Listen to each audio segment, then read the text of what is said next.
Hi, I'm Ton Bettis with Utah State University Extension, and I am holding a holiday cactus. Now, I'm not trying to be politically correct. It's just that there's 3 species of this: Christmas cactus, Thanksgiving cactus, and Easter cactus, and the 3 as a group are referred to as holiday cacti or holiday cactus. This particular one is a Thanksgiving cactus, but they're pretty easy to keep blooming. So this one right here, we have its home on a window ledge, and what causes these to bloom are temperatures below 55 degrees.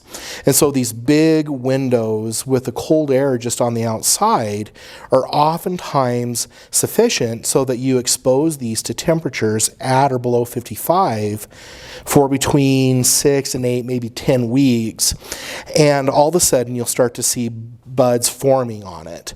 And what you're going to do once you start to see buds forming on the side facing the window is carefully turn the plant 180 degrees. And what this will do is cause the other side to form flower buds, and so you can actually keep a lot of these blooming most of the winter, even though this is Thanksgiving cactus, because of the cold temperatures near the window. Now, there is another way to get the Thanksgiving and Christmas cactus to bloom, but that involves putting them in a closet or a room or somewhere that they'll get at least 12 hours of darkness nightly. And a little bit cooler helps also in the room, so it's 55, 60 degrees at night.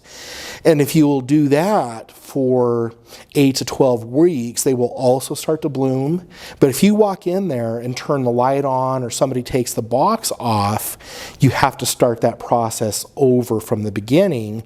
And so for me, the easiest ways to keep these blooming is just to put them next to a big window or even a big glass deck door.